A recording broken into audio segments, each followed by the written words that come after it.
Bonjour à tous, on se retrouve pour une nouvelle position avec ici le trait pour les blancs, position de milieu de partie, dame, tour, 2 fous, un cavalier, 6 pions pour les blancs, dame, 2 tours, un fou, 7 pions pour les noirs, tour et pion donc contre un fou et un cavalier, c'est à peu près équilibré, même si dans le milieu de partie on sait que les pièces mineures sont meilleures que les tours.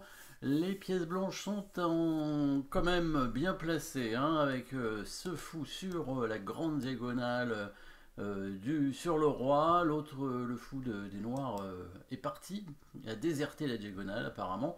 Donc du coup ce fou devient très dangereux. Une tour, on est passé en équerre devant les pions, donc qui menace directement le roi. Bon, elle est en prise pour l'instant parce qu'il y a une dame ici, mais on va voir si les blancs peuvent pas créer des menaces quand même. Alors la dame peut arriver à tout moment, mais pour l'instant elle semble bloquée. Et c'est pareil pour le cavalier qui est cloué quand même. Le fou de case blanche, lui, il reste au chaud pour l'instant. On ne sait pas, peut-être qu'il va être utilisé à quelque chose. En tout cas, s'il n'y a pas d'échec dans cette position, et c'est le cas, il y a quand même des menaces de mat possibles, hein. Il y a au moins 3 menaces de mat possibles en un coup. Alors, parce que le fou, hein, c'est principalement le fou qui contrôle les 2 cases ici. Donc en jouant le cavalier, si on menace de faire échec avec le cavalier, on menacerait mat évidemment. Il y a une troisième menace de mat, puisque le cavalier a 2 possibilités pour faire échec à 2 endroits différents. La troisième menace de mat, c'est la dame qui se met devant la tour, mais il y a le pion qui va prendre, hein, et c'est pas évident qu'il y ait quelque chose derrière, hein, à voir. En tout cas, pour l'instant, on peut chercher plutôt une menace de mat avec le cavalier, puisque ça ne donnerait que le cavalier éventuellement, hein, puisque là, sur dame h5, évidemment, donnerait la dame, hein. On regarde bien sûr les menaces de mat dans cette position, puisqu'il n'y a pas d'échec. Alors, pour menacer mat, il faudrait donner échec avec le cavalier en 2 coups, 2 options. On peut prendre le pion en C6 ou venir en F5. On pourrait, si on prend C6, il va prendre le cavalier et puis on va se retrouver simplement avec un cavalier de retard. Tandis que si on vient en F5 et qu'il prend le cavalier, il y a peut-être quand même une possibilité de mater assez rapidement, puisque le roi serait ouvert sur sa colonne, hein, ici. Et donc on peut évidemment voir un petit échec dans ces cas-là de tour, voire de dame même, hein, pour rigoler, hein. On peut donner la dame pour ensuite mater avec la tour et le fou éventuellement. Voilà, cavalier F5, s'il prend le cavalier avec son pion, on peut mettre la dame si on veut en G4, et ensuite la tour, et là ce sera mat au prochain coup, hein, parce qu'il est obligé de donner sa dame, et ici c'est bien mat.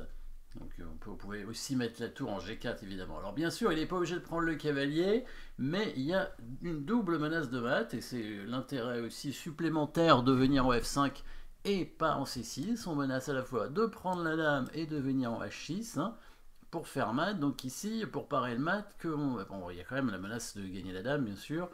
Donc a priori les noirs vont devoir bouger la dame. Alors ils peuvent prendre la dame, mais comme ils font pas échec, ils sont mat. Donc ils vont bouger la dame pour essayer de parer le mat. On pourrait essayer de prendre la tour avec la dame, ce serait peut-être pas une mauvaise idée, parce que si le cavalier prend la dame, maintenant la tour noire, hein, pourrait prendre la dame blanche, hein. Pas oublier que le cavalier était quand même cloué derrière, hein. Ah, ça a l'air d'être un coup quand même assez gênant, hein, ce coup de dame prend tour. On peut pas prendre sa dame.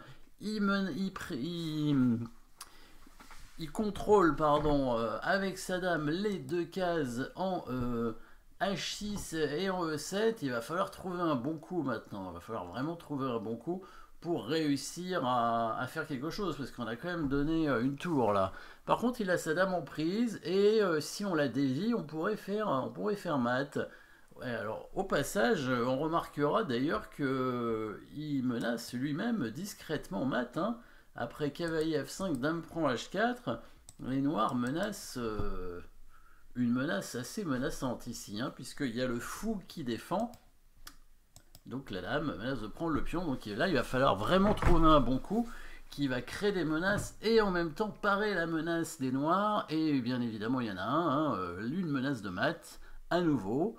Bon, il y a 2 échecs de cavalier, mais la dame va prendre le cavalier comme on a dit, et là ça donnerait rien derrière, donc une vraie menace de mat, et en même temps on va parer bien sûr le mat de la dame noire. Donc vous avez peut-être trouvé cette menace de mat. Alors il n'y a pas tellement de menaces de mat possibles en un coup hein, dans cette position. Il y en a deux, je pense, c'est tout. Hein. Je pense qu'il n'y en a que deux. Il y a évidemment le coup de dame devant le fou, celui-là vous l'avez vu. Et bien sûr, c'est pas bon puisque la dame noire va mater.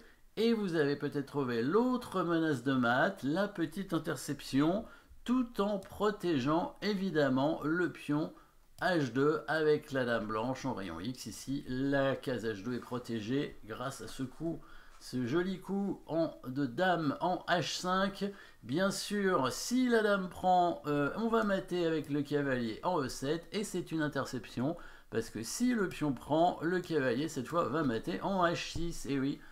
Et il y a bien une menace de mat en un coup et qui va être très difficile à parer. En fait, il peut peut-être parer la menace de mat en bougeant sa tour, mais il va de toute façon perdre sa dame. Hein, et après, il y aura encore des menaces de mat derrière. Hein, sa dame n'est pas protégée après le coup dame H5 évidemment. Hein, donc là, s'il prend, il a pris avec le pion, mais bien sûr, il s'est fait mater. Et s'il prend avec la dame, il se fait mater aussi. Et s'il prend pas la dame, eh ben, il va perdre la sienne parce que il est mat. S'il bouge la tour, hein, c'est peut-être le seul coup qui pourrait résister un tout petit peu. On va prendre la dame avec la dame. Et après, les blancs vont menacer à nouveau peut-être un mat avec dame H6 ou dame F6 au choix. Hein, c'est un peu l'embarras du choix du mat ici. Il y avait un autre coup de dame dans cette position qui aurait permis de contrôler les deux cases en même temps. C'est la dame en G5. Les deux cases en même temps, c'est bien évidemment la case E7 et la case H6. Et là, dame H5 ne marche pas puisque le pion peut prendre. Hein, et il y aura toujours la dame qui contrôle les deux cases. Là, il faut trouver une autre déviation de la dame avec un bon coup, hein, bien sûr. Alors là, on ne va pas menacer mat. On va par contre attaquer la dame. Alors, comme on a aussi la dame attaquée, eh bien, la dame noire, on va l'attaquer avec la dame blanche, bien sûr. Il y a plusieurs options. Donc, dame H5 ne fonctionne pas. On pourrait mettre la dame en G4, mais dans ces cas-là, peut-être qu'il pourrait prendre le cavalier avec sa dame. Et la partie continue. C'est pas mat tout de suite. Il y a un meilleur coup. On voit l'autre façon d'attaquer la dame, bien sûr. C'est le coup de dame en C1. Le coup de dame en C1 avec l'idée, cette fois, s'il prend le cavalier, on amène la dame en H6 avec double menace de mat ici, imparable, hein, puisque il y a trop, ça fait trop, hein, il y en a deux, menace dame G7 et dame prend H7. On ne peut pas parer les deux en même temps. On peut parer l'une ou l'autre, mais pas les deux. Donc ça, c'était le bon coup dame C1, tandis que le coup dame G4 ne semblait pas être bon à cause donc de dame prend F5, à mon avis, hein, qui permet de tenir la position. Et là, il y a quand même une tour contre un fou et un pion d'avance. Bon, la partie continue, hein, on s'est pas encore fini, mais disons que les blancs n'ont plus la même attaque que tout à l'heure. Dame C1, c'est le bon coup. Et là, la dame noire n'a pas de bonne case. Hein.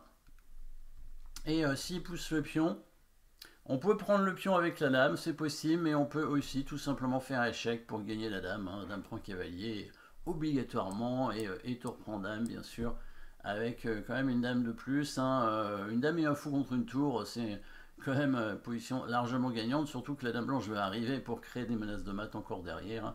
Donc ici, plus de coups de défense. Hein. S'il met son fou devant, on peut essayer. Il va prendre le fou avec la dame tout simplement, et c'est pareil, hein, s'il prend la dame, il est mat de toute façon, donc ça ne change rien, ça ne fait que retarder d'un coup, c'est tout. Il peut tenter une menace discrète évidemment avec sa tour en D1, hein, menace de mat, on peut simplement défendre en bougeant le roi en G1, voilà, et puis c'est fini, il n'y a plus de menace de la part des noirs, il va se faire mater ou perdre sa dame très rapidement. Voilà, jolie petite combinaison ici avec la fameuse case Kasparov pour le cavalier, évidemment, hein, pour l'attaque. Merci d'avoir suivi cette position. N'oubliez pas de vous abonner et à très bientôt.